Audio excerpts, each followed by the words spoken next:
Hi guys, Tab here. Hope you're all doing well. I wasn't expecting to do another video on this topic quite so soon, but here we are having to do another one because so much has changed since the last one. Now, the last video I did on this topic was back in July of this year, 2023. And the topic is, of course, Taycan and the situation that we're all experiencing with the values, which is turbulent to say the least. And when I say turbulent in a kind of descending way, right? That's the reality of the situation that we're in right now. And I do have to say that a lot of folk owning these cars are just getting on enjoying the cars, and that's exactly what I'm doing. They're fantastic cars, so good for the road. I do bang on about it a lot, but they really are. The versatility of this car is brilliant, and just enjoy it while you've got it. Do not worry too much about depreciation. But if you look at what might be happening, if you look at perception, if you look at people's conversations around this topic, there might be some more trouble on the horizon, more importantly for these cars, even still. Because now in October, where we are right now, the situation still isn't great. And I did allude to the fact in recent videos that, yeah, you might be able to get a discount on a Porsche, a new Porsche, a discount on a new Porsche. Might. Well, it turns out you actually can. It's really happening. People are getting discounts on new Taycans, and I'll come on to that in a bit more detail further down this video. It's not going to be too long a video. Just cover these points, provide you with my input, my thoughts around what's going on here, why we're seeing this, what is an excellent car suffering so significantly with a real bang on the head from the hammer of depreciation. Well, so many things are happening right now externally that are influencing the price reductions that you are potentially seeing. And one stat that I did read interestingly, which was recently, not too long, posted in the market, was around EV purchases. And in September of 2023 versus the same period last year, I am informed there was indeed a 14% fall in EV purchases from private buyers. That's the important point here. A 14% fall in EV purchases from private buyers.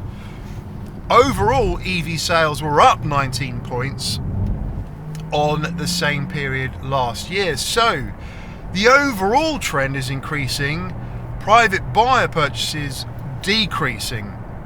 And there are two potential reasons I see for that right now. And the first of which is simply, I guess, the whole EV promise versus the EV reality, right, that we're all sort of living in. It's a great car. An EV is a great platform, I should say, if you can make it work for you. But many deciding that they're just not ready. The infrastructure isn't there. Countless other factors that are putting them off in general. And another thing here as well is that the UK specifically has just announced that they are extending the stay of execution for new ICE production from the year 2030 until 2035. So that is another 5 years of potential manufacture of brand new ICE cars. Now, there is a caveat. I think by 2030, manufacturers must ensure that 8 out of 10 cars that are sold are indeed EVs versus 2 ICE cars or hybrids. So that is still a relatively big ask. And I still think that the industry as a whole is very much shifting in the EV direction that we're seeing right now. But we need more from synthetic fuels, from hydrogen, all the other good stuff that's going to provide us with just a lot more flexibility in our choices. We don't all necessarily want to be forced down this road of having to buy EVs when they might not be suitable for some of us, because the infrastructure, as I say, has a long way to go. So that could be one reason. You know, maybe the hype curve as well of EVs as a whole, people kind of getting excited by an EV because it's something new, shiny, different. Maybe that's worn off a little bit too, and people just saying, you know what, I'm just going to continue to enjoy my pistons and my cylinders for now on. So that's one thing at play here. Now the other thing as well that is kind of causing this shift in private purchases, I think, to lease purchases, to corporate purchases, is simply the lack of benefits out there for customers who want to buy EVs privately. They're hideously expensive new. There's no incentives really. Yeah, you might get cheap fuel, cheap electrons, cheaper to run, no tax, but really it's not enough to offset the huge initial outlay that you have to make to get your hands on an EV. They're hideously expensive cars to buy brand new, and this again I think is simply part of the problem. And then you're going to have this situation where all these corporate leases are starting to come to the end of life. You do get, if you're a corporation or a business, you do get significant perks to purchase an EV. The offsetting of the capital cost against your profits, if you're a business, for example, the benefit in kind. All of these factors make it really nice from a corporate purchase perspective. Do more, government, do more for private EV buyers.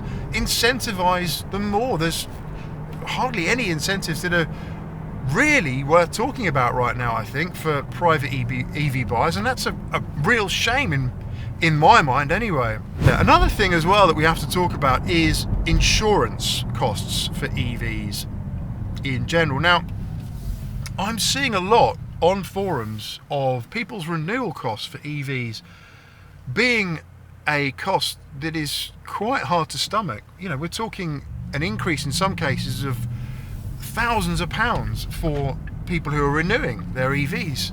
Crazy increases in insurance, and that's a big reason to put people off. I have to pay thousands of pounds to insure my EV? Well, why is that? Well, a number of reasons potentially is that the repair costs for EVs can be very high indeed, especially if the battery is involved. Battery being a very expensive part of the vehicle. If you have a prang in your ICE car, it's very unlikely that you're going to damage the engine. It might be a bit of bodywork, etc. And parts are cheap. Even if it is mechanical parts, it's relatively cheap to get hold of a replacement part, right? If you damage the battery in an EV, and there is quite a bit of risk of that because the battery takes up a lot of space in an EV, the whole deck in this car that we're in, the Taycan. So that alone is when accidents happen, are pushing the price of these insurance repairs up. Now, another thing as well is we've got to look at the benchmark for EV here, the one where there's more of on the road than anyone else. Tesla, of course, right? Tesla, they have this big monolithic press capability called the Giga Press, right? Where the whole body shed is effectively one pressed unit, or made up of a couple of parts. I'm not sure specifically, but it's not a modular part. It's not a modular design from a body perspective. So if that is damaged, it is a very, very expensive repair sometimes to get it put right. So I'm told. So all of these factors that you see in Tesla having an extended influence on the rest of the EV market, potentially from an insurer's perspective, and potentially also unfairly. So these are sort of the things that are kind of brewing up to potentially put people off. Now, if we look at the market in general for Taycans and where we're at right now, come back to the point that you now actually can get a discount on a new Taycan.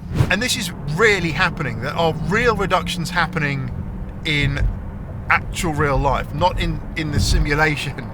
If you look at this example here in the Porsche Centre, South London, there is a Taycan Turbo S in stock, brand new, all the bells and whistles tick, no doubt.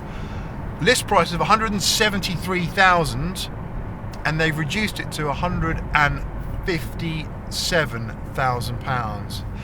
That is a saving of £15,500, which is significant. I think that has kind of set the precedent here for the potential for you to get a reduction on a Taycan. There are 517 used Taycans for sale on Auto Trader, so it's still a very healthy used market, but you are seeing Porsche in a situation now where they're desperate to shift Taycans just to get the stock off the bench that is sat there, right? Also, somebody posted recently in the comments, and appreciate all your comments as always, that they were able to get admittedly a used Taycan Turbo for the princely sum of 111k with just over 1,000 miles on the clock, and it was 152,000 new. That's a significant saving of about £40,000. Not too bad, eh? So you have this further compounding the overall pool of prices that you see in the used Taycan market right now, and the cheapest available in the UK is now just £53,000. Admittedly, got a few miles under its belt, but it is a very challenging time for Taycan at the moment.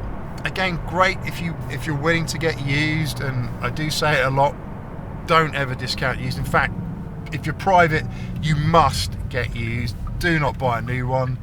Find the spec you want, buy used. I think you'd be very brave to buy a new Taycan now as a private buyer, where you potentially have to shoulder all of that burden of depreciation, and there will be depreciation for sure.